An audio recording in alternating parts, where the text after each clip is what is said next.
ஒரு தேவனுடைய பிள்ளை இருதயத்தில் சரியா எழுதி வச்சுக்கணும், நான் மனிதனை ஒரு நாள் என்ன பண்ணிடக்கூடாதுன்னா நம்பிடவே கூடாது.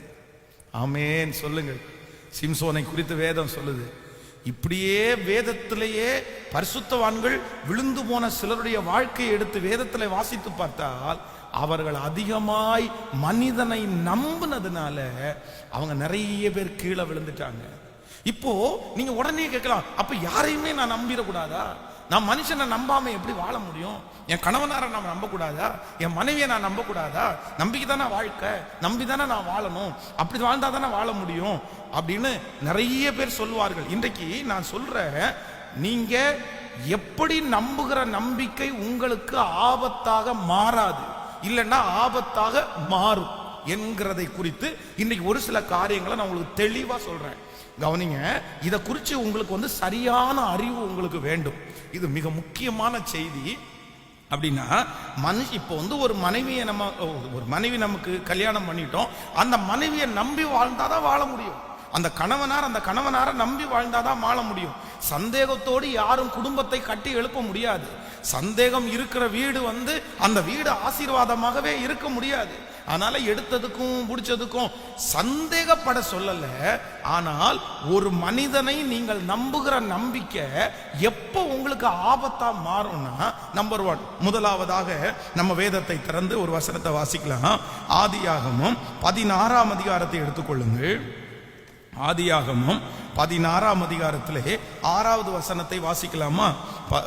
ஆதியாகமம் ஸ்தோத்திரம் 16ஆம் அதிகாரத்திலே 6வது வசனத்தை எல்லாரும் சேர்ந்து வாசிக்கலாம். அதற்கு ஆபிரகாம் சாராயை நோக்கி, இதோ உன் அடிமை பெண் உன் கையில் இருக்கிறாள், உன் பார்வைக்கு நலமானபடி அவளுக்கு செய் என்றார்.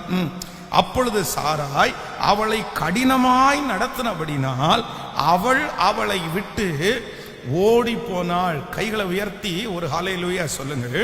கர்த்தருடைய பிள்ளைகளே, ஒன்று நீங்கள் நினைத்துக் கொள்ளுங்கள். முதலாவதாக இந்த சாராயை குறித்து வேதம் சொல்லுகிறது, ஆகார் என்கிற ஒரு அடிமை பெண்ணை இந்த அம்மா என்ன பண்ணிட்டாங்கன்னா முழுக்க முழுக்க நம்பினாங்க. சரி, இவங்க நமக்கு துரோகம் பண்ண மாட்டாங்க, இவங்க நமக்கு நல்லவங்களா இருப்பாங்க அப்படின்னு நம்பி யாருமே செய்ய முன்வராத தன்னுடைய கணவனாருடைய கையை பிடிச்சு அந்த அம்மாவுடைய கையில கொடுத்துட்டாங்க. சரி பரவாயில்லம்மா, நீ என்னால சந்ததி உருவாகலைன்னா கூட பரவாயில்ல, உன்னால சந்ததி உருவாகட்டும், நானும் நீயும் ஒண்ணுதான், நீ எனக்கு சொந்த தங்கச்சி மாதிரி, நான் உன்னை என்னுடைய ரத்த சம்பந்தமான உறவு மாதிரி நான் நினைக்கிறேன், நீயும் நானும் ஒண்ணு, ஒரு அம்மாவுடைய வயிற்றுல பிறந்த பிள்ளைங்கள மாதிரியே நம்ம இருக்கலாம் அப்படின்னு சொல்லி நம்பி தன்னுடைய கணவனாரை கையில கொடுத்துட்டாங்க. இப்போ ஆகார் யாரா இல்லை அப்படின்னா நம்பிக்கைக்குரிய நபராக இல்லை.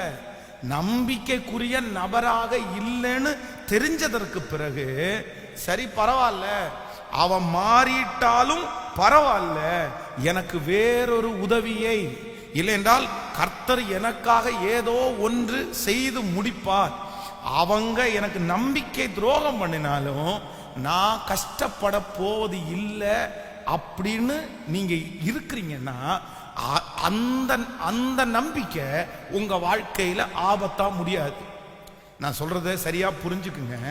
நம்பர் 1, முதலாவதாக எந்த நம்பிக்கை உங்களுக்கு ஆபத்தா முடியாது அப்படின்னா, நீங்க யாரையோ ஒருத்தரை நம்புறீங்க, நீங்க நம்புற நபர் அவங்க நம்பிக்கைக்கு பாத்திரமா இல்ல, திடீர்னு ஒரு நாள் மாறிடுறாங்க, திடீர்னு ஒரு 5 மாசத்துல மாறிடுறாங்க. அவங்க மாறினா கூட அது உங்களை எஃபெக்ட் பண்ணாம இருந்துச்சுன்னா, அது உங்களை கஷ்டப்படுத்தாம இருந்துச்சுன்னா, அவங்க மாறினா எனக்கு பிரச்சனையே கிடையாது, நோ ப்ராப்ளம், நான் தட்டி போட்டு போயிட்டே இருப்பேன். சரிப்பா, நீ மாறுவேன்னு எனக்கு தெரியும்ப்பா, மனுஷன் தானே, யார் வேணாலும் மாறுவீங்க, ஓகே நீ மாறிட்ட, நான் நெக்ஸ்ட்.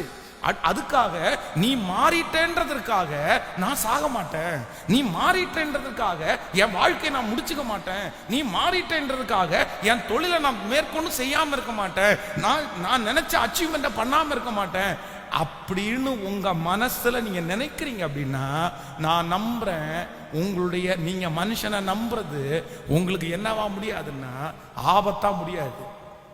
ஆனா சிலர் அப்படியே ஏருக்கு மாறு, சிலரை நம்பி சிலர் கை விட்டுட்டாங்கன்னா அவங்களுக்கு என்ன போச்சு சொல்லுங்க? வாழ்க்கையே போச்சுங்க. அவ்வளவுதான். நான் 10 வருஷமா லவ் பண்ணேன், நான் 7 வருஷமா லவ் பண்ணுவேன். ஐயோ, என் வாழ்க்கை முழுக்குமே நான் பலி கொடுத்துட்டேன், என்னால முடியாதுப்பா, அவன் இல்லாம என்னால வாழ முடியாது, அவன் இல்லாம என்னால வாழ முடியாது, நான் தற்கொலை பண்ண போறேன், கயிறு கொடுங்க, நான் தற்கொலை பண்ண போறேன், பாட்டில் கொடுங்க. அப்படிப்பட்ட நம்பிக்கை உங்க வாழ்க்கையில இருக்கும்னா நான் நம்புறேன், நீங்க நம்புற நம்பிக்கை என்னைக்காவது உங்களை என்ன பண்ணுவோம்னா கண்டிப்பா காயப்படுத்தும். ஆமேன்னு சொல்லுங்க. புரியுதா நான் சொல்றது? அப்போ நீங்க மனுஷனை நம்புங்க, நீங்க நம்புறது தப்பு இல்லை. ஆனா ஒரு நாள் அவர்கள் நம்பிக்கைக்கு துரோகம் பண்ணும் போது, அவர்கள் நம்பிக்கைக்கு பாத்திரம் இல்லாமல் நடக்கும் போது அதை ஏத்துக்கிற மனசு யாருக்கு வேணும்? அவங்க நம்பிக்கை துரோகம் பண்ணிட்டாங்கன்றதுக்காக நான் வாழவே மாட்டேன்னு நினைச்சிட்டீங்கன்னா பாதிக்கப்படுறது நீங்க. நீ என்ன நம்பிக்கை துரோகம் பண்ணாலும் எனக்கு ஒன்றும் பிரச்சனை இல்லைப்பா, நான் ஓடிட்டே இருப்பேன், நான் வாழ்ந்துட்டே இருப்பேன். நீ உன் வாசல் எனக்கு அடைக்கப்பட்டுருச்சுன்னா இன்னொரு வாசலை எனக்காக ஆண்டவர் திறப்பார். நம்புறீங்களா?